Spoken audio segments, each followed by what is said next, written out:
and we're going to jump in. All righty. So let's go ahead and get started, guys. We're going to start here. So first of all, if you haven't signed in already, go ahead and sign in. Make sure that you're in a quiet place, okay? Because you're going to want to stay focused. This is going to be an interactive workshop. Also, make sure that you've got something to take notes with. We're about to pass around a notepad for everyone. So go ahead and grab that notepad. It's a template. It's going to have all of the homework, all of the workshop questions are going to be in that, and you can use it for homework, okay? And then again, be prepared to participate because this is interactive. So the way that we break things down for these workshops is we break them down into 3 20-minute sections. We're going to do 20 minutes of teaching, 20 minutes of our exercise, and then 20 minutes of our Q&A. Also, make sure that you stay till the end because we're going to share a feedback form with you guys, and it's really important that you save that form. When you complete that form at the end of the workshop, you're going to be entered into a contest to win a free business checkup worth $300.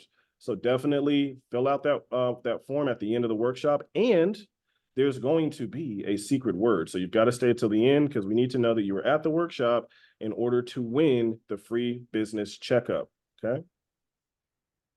So just a little bit about me. If you haven't met me before, my name is Christian Smotherman, and I'm the CEO, founder of Growth Loop. Growth Loop is a marketing and design firm for small business owners and solopreneurs who are looking to scale their business in a different way by reimagining their offers, by rethinking their brand, by telling their story of transformation and sharing it with the world. And so we're really passionate about helping business owners get super clear on what it is that they're bringing to market and how they're communicating with their market so they can make more sales and grow faster. And the reason we're doing this workshop is we say this at the beginning of almost all of our workshops is because we want to help entrepreneurs break the glass ceiling that most businesses run into when they're trying to grow. And it's this: only 13% of businesses in the United States make more than $100,000 per year. Only 13%. So that means almost 90% of us are making less than $100,000 per year, which is crazy, right? And you can extrapolate a little deeper into that and see that that means most of us are solopreneurs. So we're doing this thing on our own, right? Or we've got a really small team. To add insult to injury, even though small businesses make up 99% of all businesses in the US, the majority fail after year 5, right? And then when we look at what the actual problems are, this is what entrepreneurs are saying. But we got to look at this kind of suspiciously. They're saying they have cash flow problems. And then we're saying there's market demand issues and there's poor planning. But really, right, if we're saying it's cash flow problems, that's almost like saying we're failing because we're failing. So it can't be cash flow, right? That's not necessarily the issue. There's something behind that issue, right? Maybe it's lack of market demand or lack of a clear marketing message, or it's poor planning and execution, which ultimately bleeds into having a powerful and compelling marketing message and being in line with your market, okay? So this leads us to the question of today, a series of questions. And it's these: why is it that some people fail and others succeed? Why is it that some businesses are able to generate millions of dollars while other businesses in the exact same category fail? Or how about this? Why is it that one of your colleagues got a promotion when you were working at that job, even though you had better credentials and more work experience? Why is that? Why? Why is it that some people win and others lose? And if you reflect that onto yourself and you're looking at your situation and you don't feel like you're winning in your business, just ask yourself this question: what is the gap between me and the people who are winning in my space? What is that gap? And I'm going to tell you guys the answer. It's very, very simple. It's strategy. And more specifically than that, it's the combination of the right strategy and the right plan of action. To put it simply, it's the difference between winning and losing is strategic planning. That's the difference between winning and losing, period, point blank. Okay. So why is it this way? Well, let's first look at this quote from Sun Tzu. And he says this: victorious warriors win first and then go to war, while defeated warriors go to war first and then seek to win. Just think about that for a second. It's mind-blowingly simple, right? Like, in order to win, we've actually got a plan to win before the game even starts. And if we're not planning to win, then what are we doing? We're planning to lose. And it makes me think of the basketball player Kobe Bryant. I'm sure you guys have heard of Kobe Bryant. Rest in peace. Right? But we have to ask ourselves, why is it that Kobe Bryant is so famous, specifically amongst players? Why do they cherish him so much? It's because when you look at Kobe Bryant's profile, he was an average sized athlete for his position, so an average sized shooting guard for his position. He didn't have big hands like Michael Jordan. He didn't have insane vertical hops like Jordan or LeBron James in their primes. He wasn't particularly tall for his position. He wasn't particularly quick for his position. But what he did possess that others didn't was a strategic mindset. He was more disciplined than his peers. While his peers were going out, and a lot of players would recount this narrative, while his peers would go out, they'd be partying at the club, coming back from the club at 4 a.m., Kobe was heading to the gym at 4 a.m. And why was that? Because Kobe had a strategic planning mindset. He was playing to win. From the outset, each and every day before the game even started, he had in his mind, okay, what is my opponent going to do? Let me study their moves. Let me see let me anticipate what they're doing and let me plan accordingly, strategically. And so I want you guys to take that same mindset, and I want you to make a promise to yourselves and to the world that you're going to become a better version of yourself, and you're going to focus on getting better at getting better each and every day.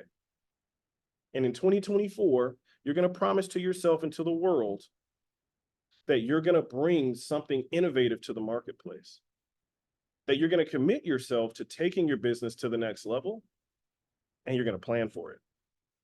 So how are we going to break this down today? We're going to break it into 3 key objectives. We've got the first objective, which is to learn a simple and effective way to think about strategic planning. Our second objective is we're going to set up a winning vision for the year. And then we're going to learn how to plan our revenue goals so that you can 2x, 3x, or even 10x revenue. Okay. Now, if you've been here before, what I want you to focus on is quarter 1. So you're going to be focusing on quarter 1. So I know we've got some veterans in here. Okay. So you've thought about the year. Now focus on quarter 1. All right. So strategy is a choice and its intention. What do we mean by that? It means that strategy is saying yes to the things that serve you and no to the things that don't. Strategy is also doable and actionable.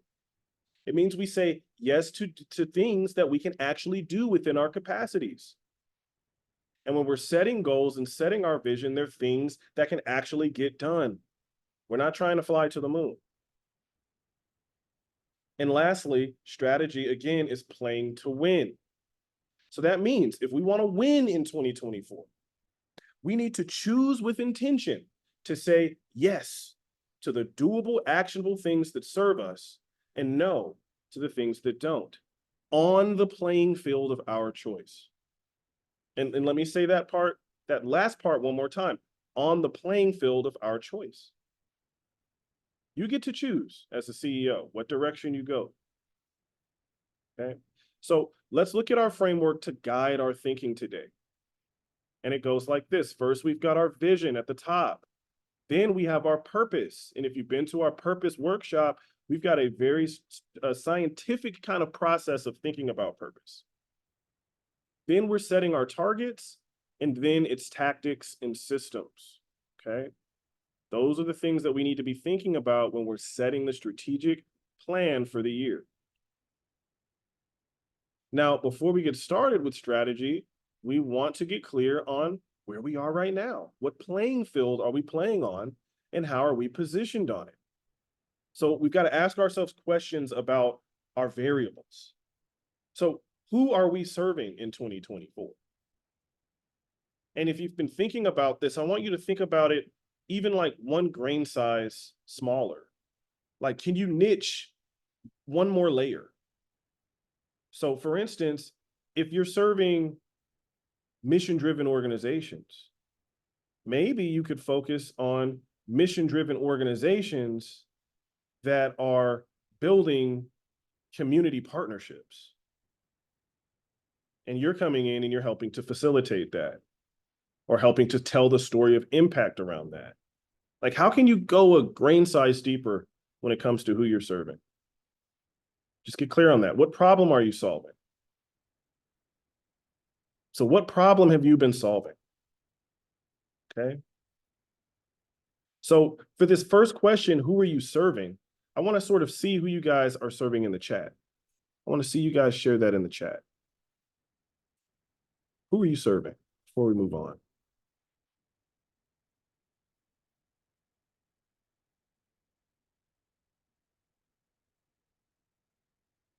Who are the customers that are at the core of your business?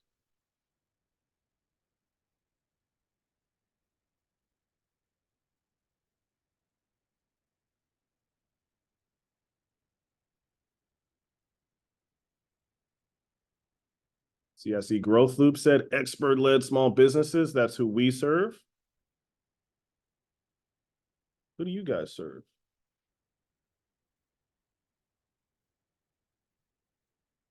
I'm gonna start calling on people.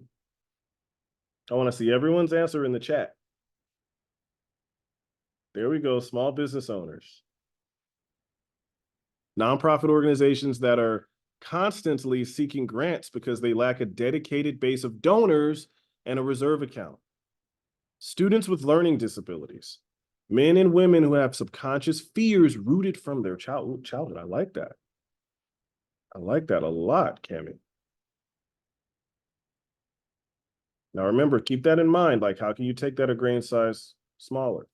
And then what problem are you solving? So for 2024, what problem are you solving in your marketplace?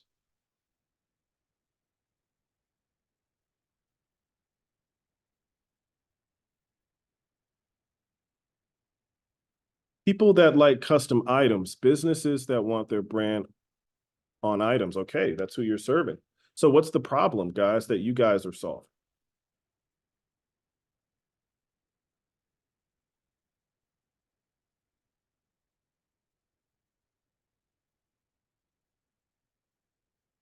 Mm, mm-hmm.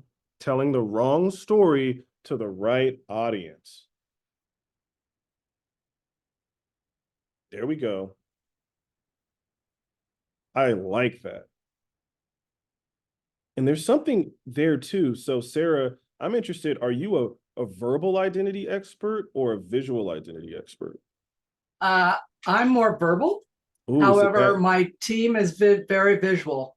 okay. So I hear the story that someone thinks they're saying, and which is interesting to me what Cami said, right? And I'm going, Yeah. right.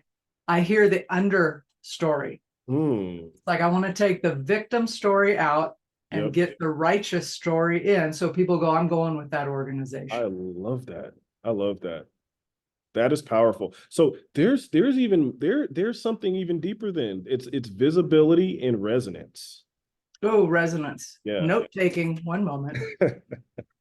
Right. Transform ideas into tangible products and services. So what I want to hear from you, Liddell, is what does that look like? Whose ideas? Right? Small business owners, yes, but like what kind of ideas? What kind of products or services are they selling? Info products, or these consultants, or these who are these individuals? Are these service-based businesses? Who are you serving? So most recently, it's been more service-based small businesses, whether they're wanting to take their knowledge and create a knowledge-based portion of their business, and they're not sure how to transform that into that learning experience.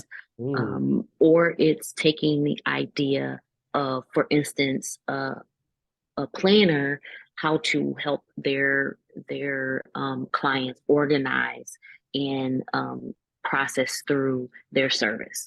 Ooh, okay. So it seems like what you're doing is either A, helping them to create profitable products based on the things that they already know and do, or you're helping to streamline their delivery by better communication, improved communication with their customers. Is that correct? Correct. Excellent. So in a lot of ways, you're both communications, product, and systems. Is that correct? Yes, pretty much. Okay, I like it. I want you to sort of lean into like, how can you differentiate yourself within this space? Like maybe there's a specific type of product that you focus on, whether it's knowledge-based products, but ultimately what I want to hear is something that's going to make me say, hey, I'm going to pay like $20,000 for this. Okay. Okay. All right. What are you selling to solve the problem? What are you selling? Now, this is, I want you guys to think about what you're doing in a different way here. So you guys are more than service providers. Like you guys are bringing offers to the table, right? Even start to think about your services. If you have services as like kind of products that are bringing transformation to your customers. So what are you selling to solve the problem? Is it a program? What is it? We weld and fabricate metal to fit the customer's needs. Excellent. And so this is custom welding.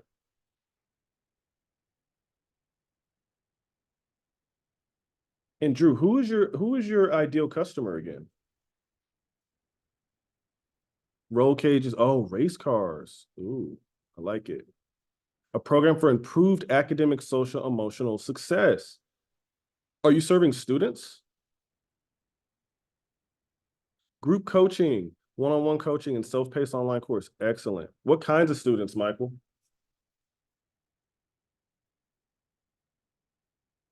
Excellent. Off-road and motorsports enthusiasts.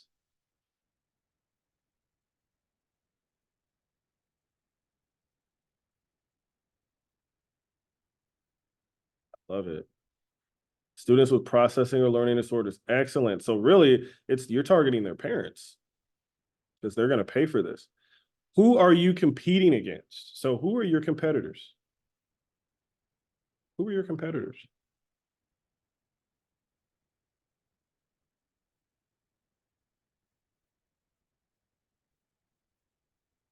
Ooh, got a lot of products. Oriel has a lot of products. So she really comes in and helps businesses create their like mini product suites, their customer products, consumer products. Who are you competing against? Who is your primary competitor? Okay, other custom apparel companies. Okay. Currently consulting design services, looking to transition to coaching and online course community. Ooh, now that could be really cool, especially, do you have a YouTube channel, Adil?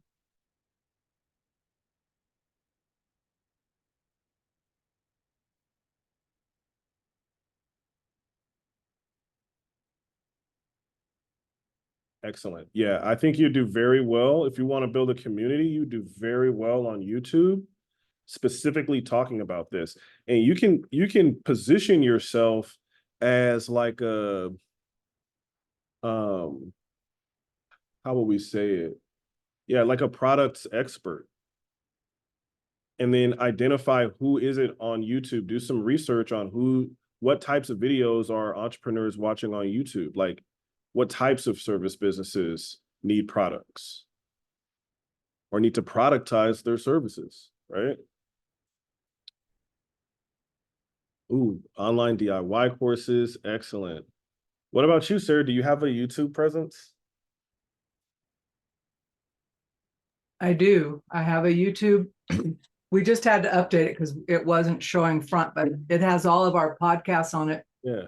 And our courses are not there because they're behind a firewall right now. Okay. That makes So, sense. yeah. Yeah. get into, I don't know what your cadence for posting, but I'd love to see you guys start posting once a week this year. I do. You mean on video? Yeah. I do audio once a week. Yeah. People will, I'm just saying people love to see people's faces. That's all.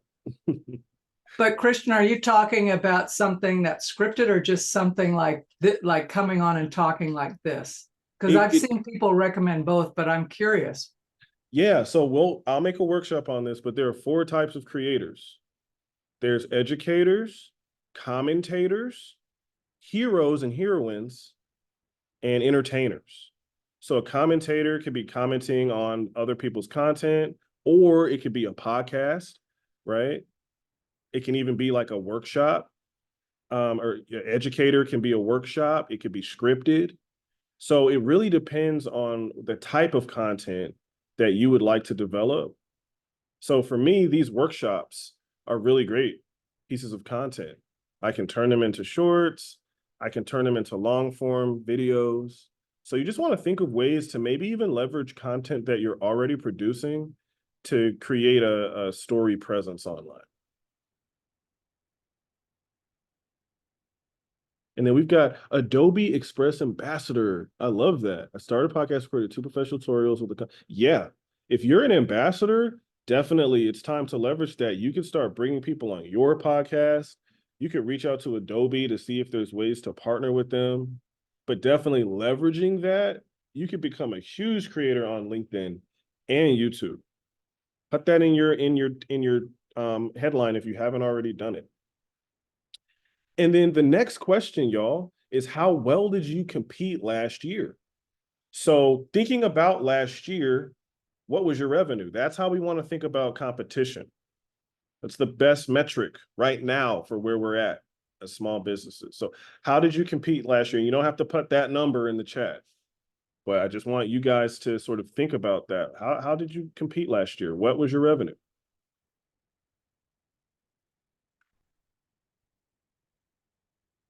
And that's okay. That's why we're here. We're going to change that narrative, right? This year, we're going to do way better than we did last year because we're going to have a plan. We're going to have tactics and systems, okay?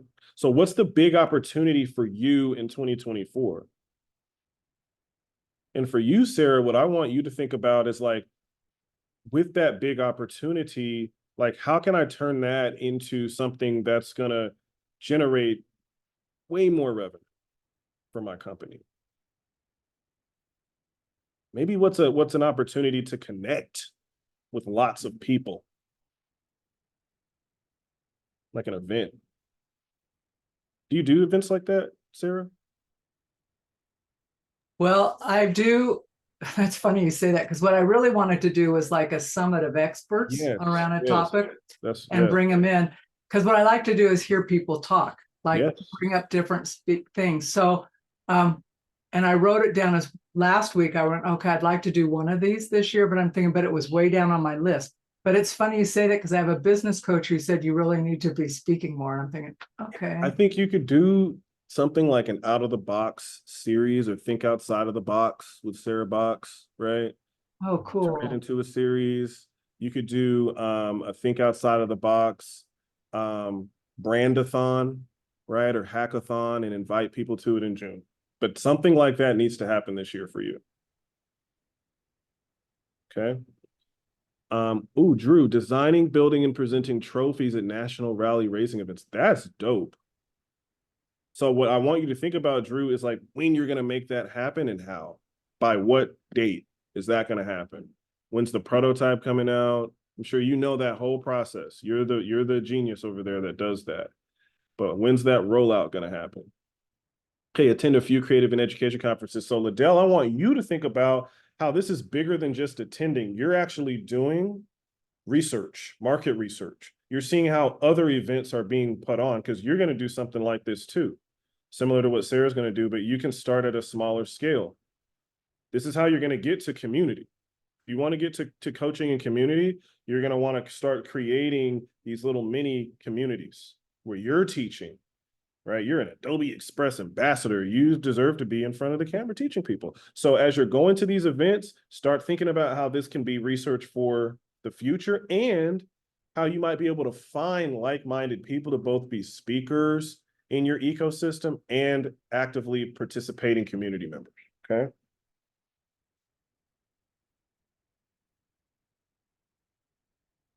Excellent. All right, so now the next thing we're gonna ask is this. If winning was a place that you were looking at on a map, where is it? What does it look like when you get there? So don't get bogged down by this fluffy idea of vision, because that's typically what people do when they talk about vision. I want you to really get clear, like, what does it look like when you get there at the end of this year? What does it look like to win? What will you have done? If it were a place, where would it be on the map and what does it look like?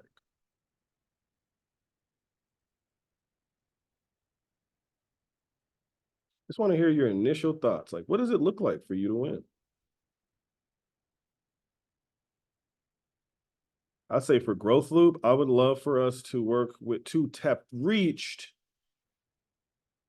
this year 200,000 people with our content, our workshops.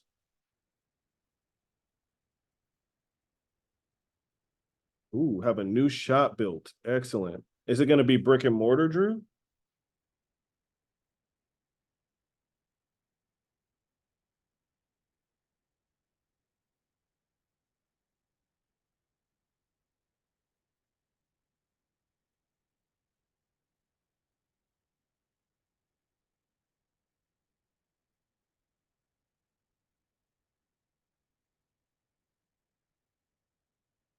Ooh, to have a consistent sales, to have, yes, consistency. Yes. Expanded network, new clients, and 1,000 subscribers. Totally doable to do. Totally doable. How many subscribers do you have now, if you don't mind sharing? It's a safe space.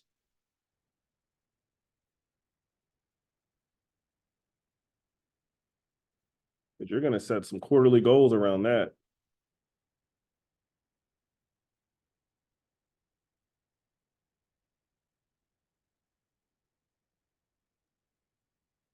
All right, we got everybody's winning vision. Okay, ooh, yeah, that is great. So that's YouTube subscribers thing. Yeah, you're gonna get there. You're gonna get there. Okay, now let's start asking ourselves some tougher questions. What will innovation look like in 2024 for you? So what innovation are you gonna bring to the market in 2024?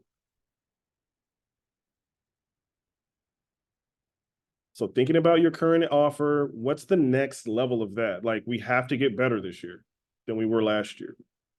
Oops, got to get better. Okay, just a new building, got it, new manufacturing building. So what innovation will you bring in 2024? How are you going to make a little mini disruption in your market? We got to be thinking like that. Offer other style tumblers as well as bundles. Now that could be interesting. Bundles, box sets, kits. I think the bundles is a really good idea. Transition podcast to video podcast, visual presence, beautiful. And I think too, Liddell, like both with that content, even launching a community in Q4 of this year. Like you could build a lot of traction, maybe even Q3. You could launch that community. But you can get there. Services as products. Yes, there we go. Going to the consulting, or moving away from the consulting model to a productized services model. Excellent. Yeah, we definitely got to talk. That's exactly what we do, Sarah. Yes. Excellent. Using safer material. It's harder to work with, but provides, yeah, safer product for your customers. That's excellent. That should be in your marketing, your brochures, wherever you do marketing, that should be there, right? Your commitment to safety, your reimagining safety for 2024. What will your brand be known for and remembered for? What will your brand be known and remembered for? So here's a cool definition of brand from Myron Golden. He says this. He says that a brand is a name that reminds people of a story that they want to be a part of. So what story do you want to be remembered for this year? What story are you creating in the marketplace? For us, our story is that all business owners can create the business of their dreams. You can do it. There's a step-by-step scientific process to do it, to make dreams a reality. What's your story? Ooh, innovative creativity. Yeah, our story too, the best free workshops on Alignable and LinkedIn. That's what we want people to remember us for. Engagement, support, building winning race cars at the national level. That's what I'm talking about, Drew. That's a vision. That's a vision. There we go.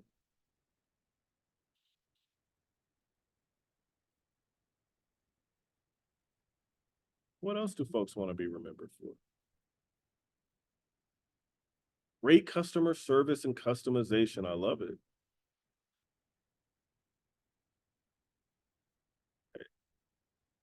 Become a leader in the creative industry. The desires you've hidden in your heart are unleashed. Yes. Ooh, I like that one, Cammie. I like that one. The desires you've hidden in your heart is unleashed. Now, what's powerful about the way you frame that, I don't know if this is what you intended, but maybe it was, but like hidden implies that there's some responsibility on the person, like you've hidden it. You've submerged it yourself. So you're actually helping them really sort of come into ownership about the fact that they're hiding themselves. They're hiding their desires. Tap into that, right? That's your story. That's the story you're giving to people. How are you guys going to share that story? Is it going to be through YouTube? Don't just say social media. I don't want to hear that. I want to hear something very specific. Like, where are you going to grow this? What platform? How are you going to share this story? How are you going to share your offers? Social media is not strategic. Social media is not a strategic term. Tell me something like I can tell you, for us, it's Alignable and LinkedIn. Those are the two platforms we're scaling. YouTube is after that.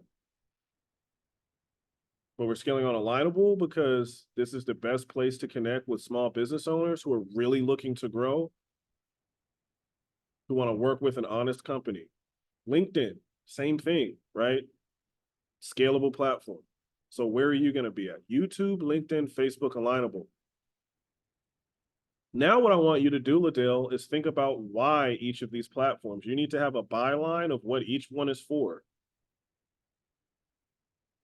Because everyone's different on these platforms. LinkedIn has big, gigantic businesses on it. Alignable has smaller businesses on it and micro small businesses. Facebook has all different types of business on it, but it has a really saturated coaching consulting community. It's good and bad. YouTube, I think for anybody, is a wide open ocean because creating quality YouTube content is really, really hard.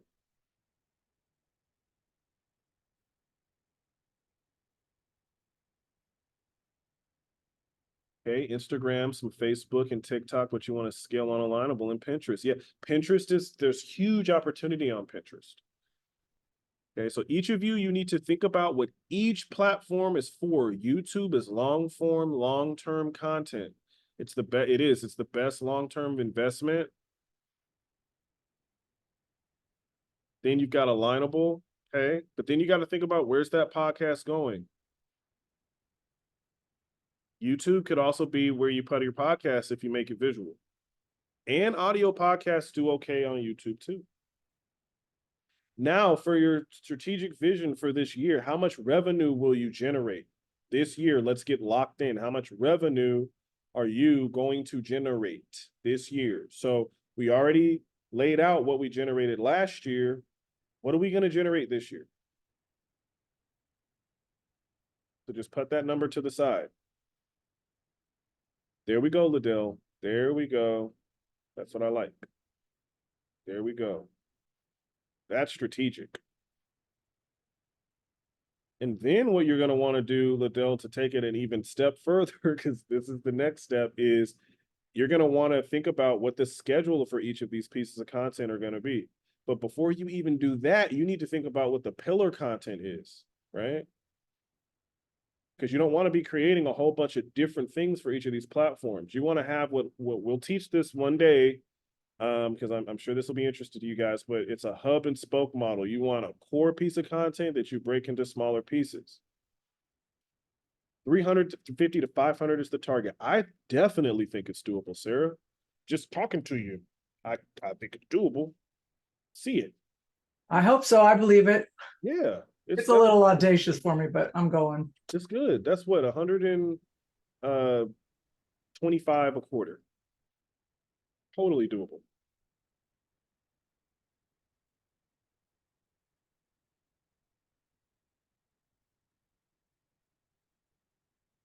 That's okay. Yeah. It's okay, but we're gonna set a target. So you're gonna set, I want you to set a target today, Liddell. So whatever you made last year, if it's, I'll put it this way, guys. If you're under $100,000, the minimum that you should be trying to do is 2x what you did last year. If you're under $100,000, the minimum you should be trying to do is 2x of last year. The minimum. All the way up to 99,000. You should be at minimum, and that's still going to be hard. But you should aim at minimum for that. Okay? If you're under 50,000, then that means we need to do some business model. So you can consistently generate 50,000. Okay? That's why you got to join the group. Yeah, you got to join our group. Which we're going to have a link at the end for this, okay? So all of you guys, at a minimum, I want to see $100,000 as your minimum, okay? This is what we're going to go for. It's just what we're going to go for. $10,000 a month or so. More like 8. You can do it, right? Even if it doesn't happen until the middle of the year, you're sticking with this group, you're going to get that. You can do that. $8,000 a month, you can do that. Okay. How will you improve the customer experience? Yeah, aim for 100K. That should be your minimum. And if you get to anywhere around 75, you did really, really well. Then the next year, you're going to either double or triple that, and so on. Okay. So how will you improve the customer experience? Excellent, Drew. Dude, you did. That's business development. You're exactly where you should be. 2.5 years in, you've got something that's pretty difficult to scale in like physical manufacturing, right? Welding. So the fact you got it to 100K is great. Now, right, you want to hit that consistently. And then it's about thinking of the business model and how you can double or triple that. Because once you can consistently hit 10K a month, getting to 30 is just, it's just so much easier. Like it is. Okay. If you're selling something for $5,000, that's 6 people.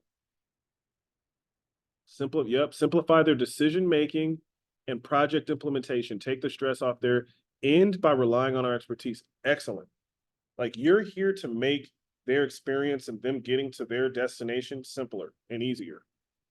So in a sense, Sarah, because you think outside of the box, you're able to come in and encourage leadership to think at a higher level without having to use all their brain power. Like you amplify that. You help them unlock their genius because you're taking cognitive load off. You see, this is sales stuff, right? So what's going to happen when you work with Sarah? Well, one, you're going to be able to think outside of the box more because you're not going to be worrying about all the stuff that's in the box. We're going to get it organized. Focused on them believing in themselves after working. Excellent. That's okay that you don't have the answer, Oriel. All you got to do is reflect on that. Like, look at the current experience and think about how you're going to make it better. It only has to be a little tweak for this year. We're trying to help you guys get into a mindset of continuous innovation and improvement. All right, let's keep going. And then how does it feel to win? Okay, think about that. Just how does it feel to win? What does it feel like?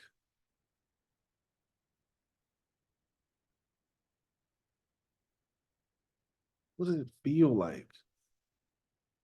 Now I want you to think about all these things we just talked about and imagine what that feels like.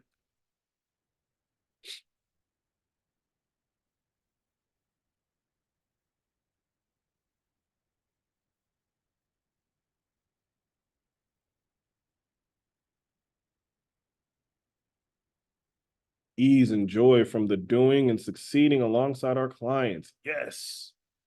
Really relieved in a deep exhale. Oh, who are you telling?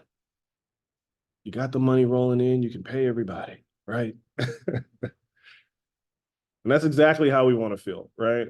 Ability to live, yes. To really live, go on that trip. Who's trying to be on the yacht? Who's trying to be on the Grow Food yacht? Yes, it feels great sometimes. I want to cry every time my customers are happy with products. Yeah, it feels so fulfilling. Ooh, I love that, Drew. Seeing customers on the podium, bills paid, and having time for family. You're gonna get there. You've got something innovative. Okay. So now, very quickly, we're just gonna define what losing looks like. Okay. So what does a losing offer look like in 2024 for you guys? I'm gonna give you guys 15 seconds for these. So what does a losing offer look like in 2024? 15 seconds. We don't want to spend too much time thinking about losing, but we want to spend a little bit.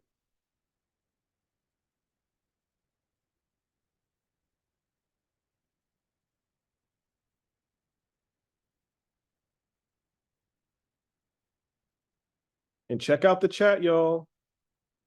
Start the discussion on the group board after the workshop for a chance to win a free business checkup. So we've got another business checkup that's on the table. So make sure you pop into that and start the discussion on the group board. More of the same, lack of predictability, constantly networking or reworking what's in place. Yeah. That's running on the hamster wheel, right? And we don't want to do that. In the fastest way to disrupt that cycle is we're going to get to this shortly, but this is what I want you to do, Sarah. This is why I'm glad you're here for the second time, because I can tell you're on the verge of something.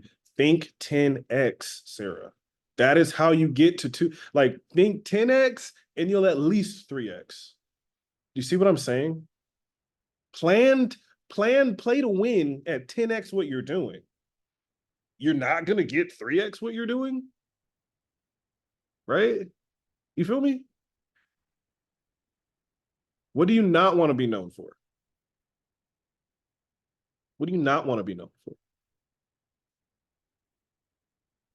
for? I love it. Yeah, 10x that thing. Because it's going to force you to rethink some things intelligently, right? We're not trying to change the whole landscape. Just tweak the things that matter and make them better and raise the prices. Don't be afraid to raise your prices, okay? What do you not want to be known for? 10 seconds. Yep, quitting, doubt, inaction, overdue projects, and lack of communication. Yep, bad welds. Yep, we don't want that. Excellent. And then what does marketing failure look like? Like, we have these channels that we're going to plan out for the year. So what happens if it doesn't work? Like, what's going on, right? Ooh, bad products, bad customer service. Yep. But what does marketing failure look like, guys? For you guys, 10 seconds. I know for us, it's lack of consistency, lack of resonance, people not feeling engaged. Yeah, there we go. No engagement. So what does that mean, Liddell? It means strategically, you have to think about what is the content people are actively looking for. We're not here to create a new space. We are here to innovate what already exists and make it better. So what are people already searching for? So your next step for your creator community and what you're going to do to teach people how to become like products experts within their business is do some research on what people are looking up. Yeah, crickets, lack of conversion. Yep. Yep. So we want good quality content. The key to quality content isn't just 4K, 1080p. It's message, it's connection, it's teaching. People want to take something away from it. Or if you're doing products, more consumer products, it's showing how it works. It's putting it in the hands of other consumers and turning that into content. What financial outcomes do you want to avoid? I think we all know this one. We either don't want to make less than we did last year, or we don't want to make a little bit more than we did last year. We want to do way better, okay? So what outcomes do you want to avoid? And then think about, what does a losing customer experience look like? Some of you already shared some of that, right? Bad products, bad customer service. For you specifically, what does it look like?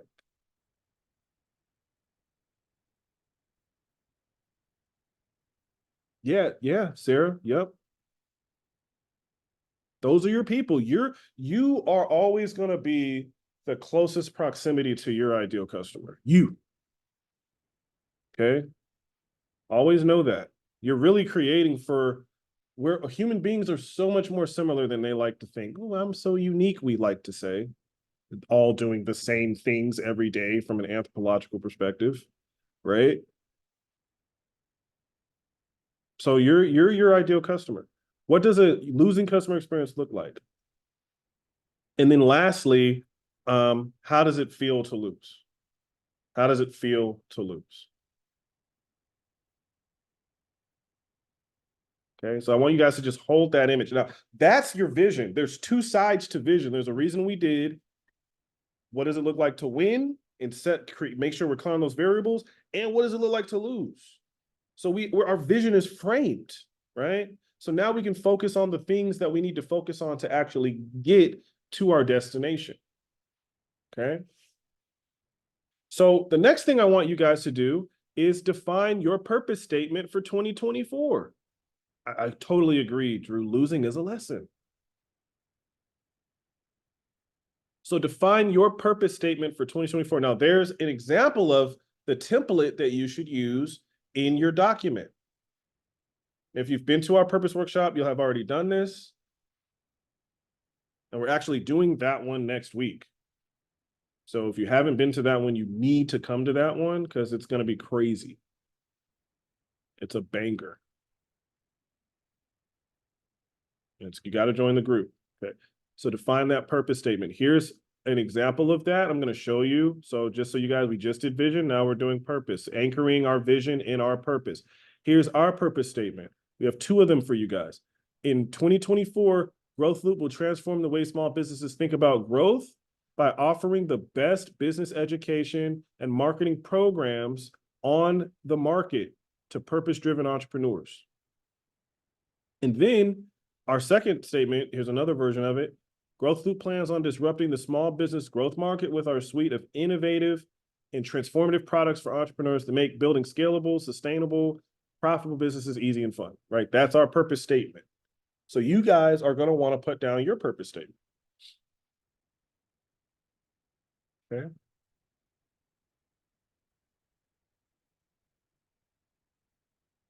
So as you guys are working on that, what we're about to set up is just quickly doing our revenue targets. We're going to knock that out in about 5 minutes, okay? So we can all get out of here. So you've got your purpose statement, and if you don't have it written out right now, that is totally okay. You're going to do it for homework. Because in order to get the most out of the workshop tomorrow or next week, right, you're going to do it for homework. And then you're going to come to the workshop and it's going to be even better because it's going to be facilitated, okay? There we go. Purpose 2024, transform the way nonprofits think about themselves as viable, sustainable businesses. I love that. I need to see Workshops and lives on LinkedIn every week, Sarah. I'm sorry, I know I'm getting on you today, but it's because you're the only veteran in the group. So I have to get the veterans. So veteran comes for veteran is code for, man, I got a lot of decades under my belt here. Nah, not even. It's just not even that. I'm a veteran, right? Like we're all veterans in this, but I'm saying you're a veteran here at at our workshops. You're a veteran at our workshop. I mean, you've been to one before. Yep. Yeah, veteran to the group. So that's why I'm on you today. Okay.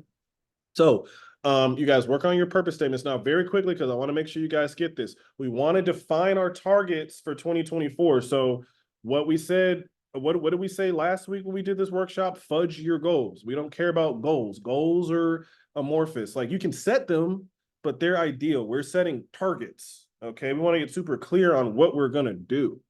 So one thing you can do quickly is just subtract your 2024 revenue goal from your 2023 revenue goal. If it's not 2x, then it's not good. X it out. Okay. If it's not at least 2x, X it out.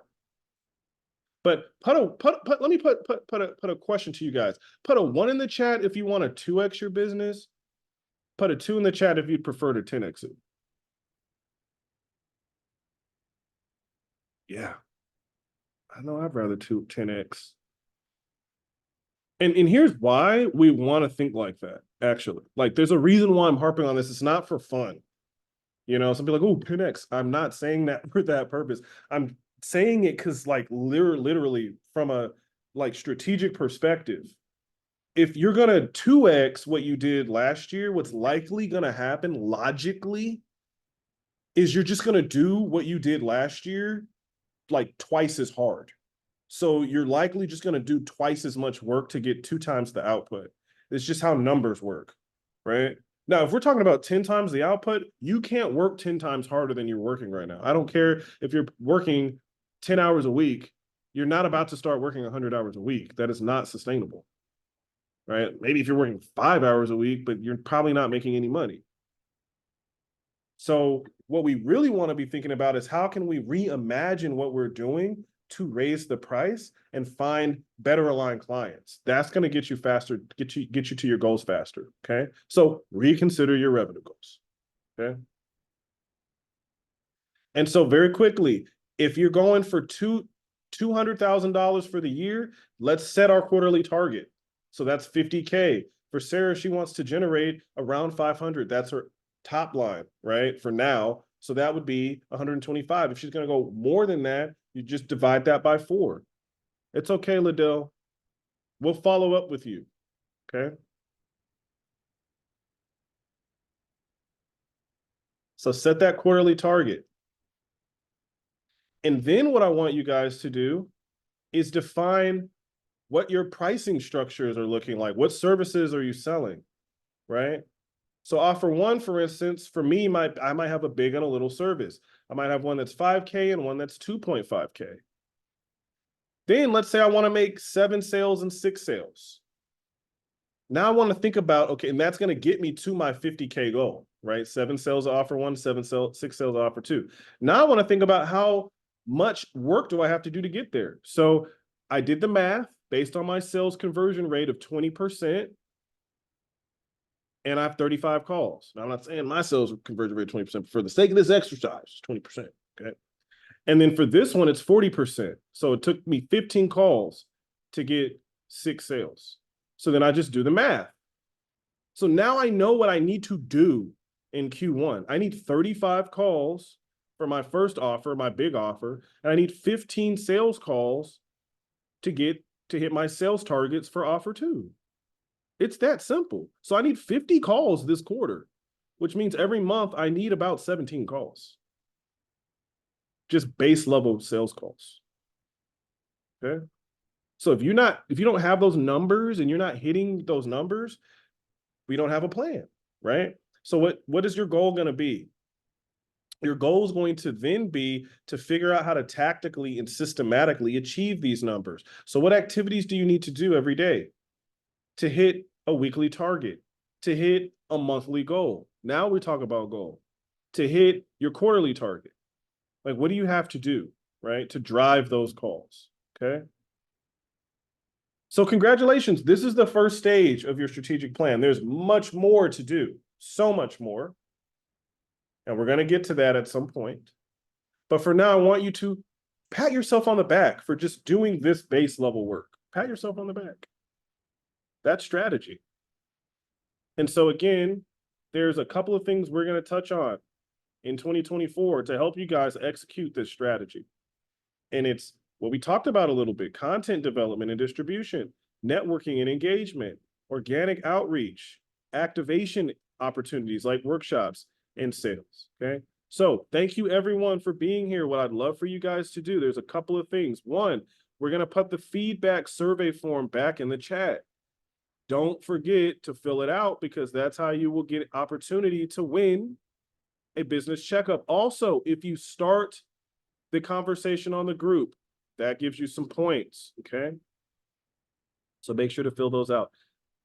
Thank you, Sarah. It was so great to meet you and see you again. Now I'm opening up for Q&A for everybody. So if you've got extra time and you want to ask some questions, now is your opportunity.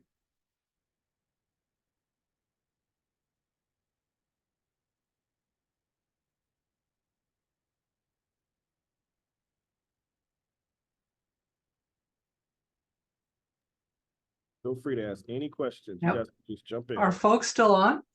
Yeah, they're still here. Oh, good. Anybody got a question? Go ahead and ask it. You don't have to raise your hand or anything. You can just ask it and I'll answer it. Any questions about planning, business, any questions? Hello. Hi. Okay. My question is, because for my business, it started off as like a hobby and everything like that. So even when I first started, it wasn't about money, basically, per se. It was me starting off as a hobby doing things. And then I changed it over to a business.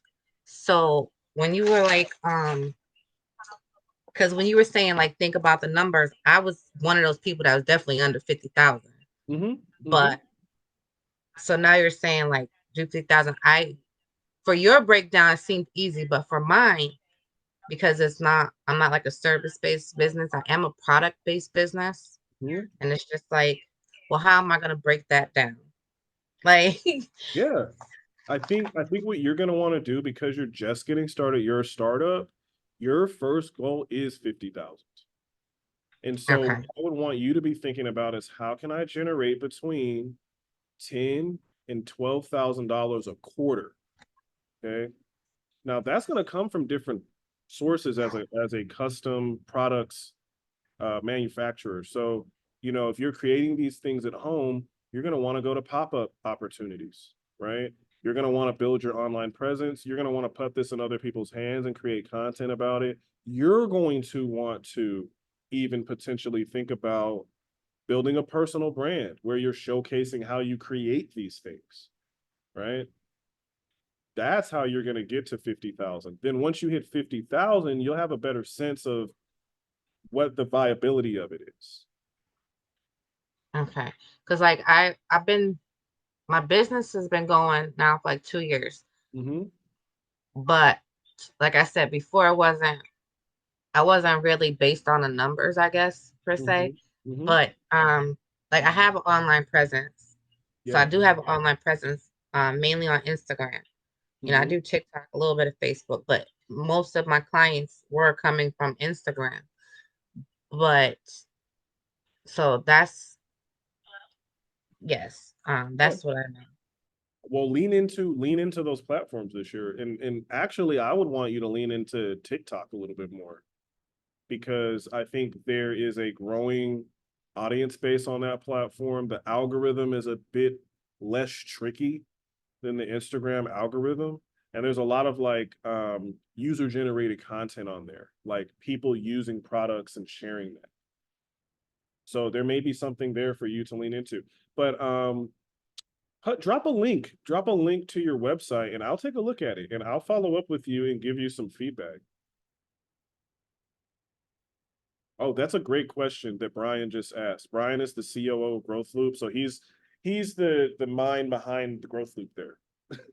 But how much revenue would you make if every single one of your followers bought one of your products. Use that as a goal and metric. Like, look, think about it. If every single one of your followers bought a product, how much money would you make? Even half, say half of them bought a product, how much money makes? That's a way to think about it too.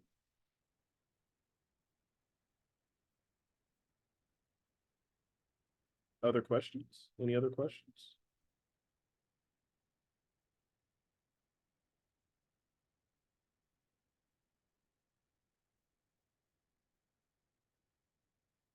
Cammy, Drew, any questions before we hop off? Oh, how do I No, build a this team? was just Oh, go. Give me 1 second, Cam. I'm gonna read his real quick, okay.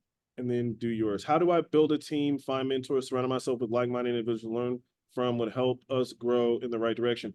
That's a great question. So this is for all of you. The first thing that you can do if you want to build a team without paying for a team, right, is get a board of directors or advisors.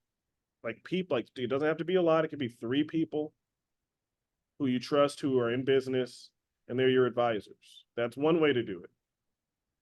Now, if you're trying to build a team, the key is building the team with standard operating procedures in mind. So you don't want to just hire people to hire them. There needs to be a specific, repeatable role for them in the business.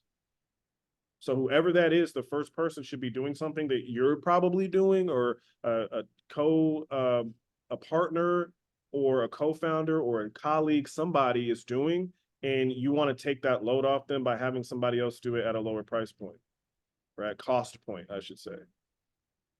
Now, mentorship, it depends. There's free ways to do it and there's paid ways to do it. Free ways would be going online, following people in your space that are doing what you're doing or have businesses doing what you're doing and are creating content, joining communities, other business owners that are part of communities, forums. And then the other way is to hire a coach and hire somebody who understands business and can help you with that. Okay.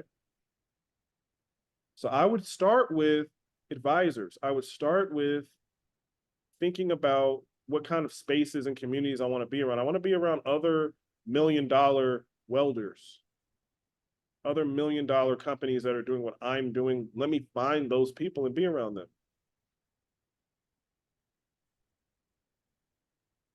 And then if you need help with branding and business modeling, come talk to us.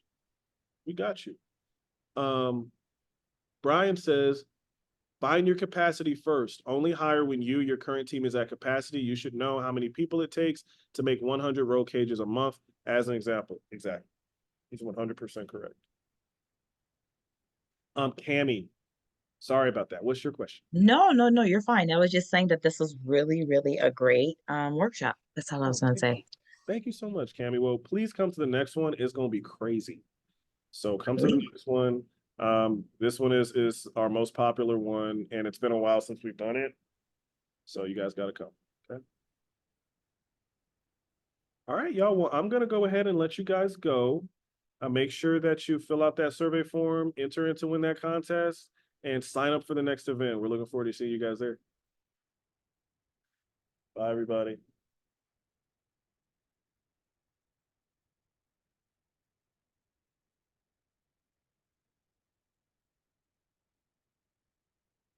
Thank you.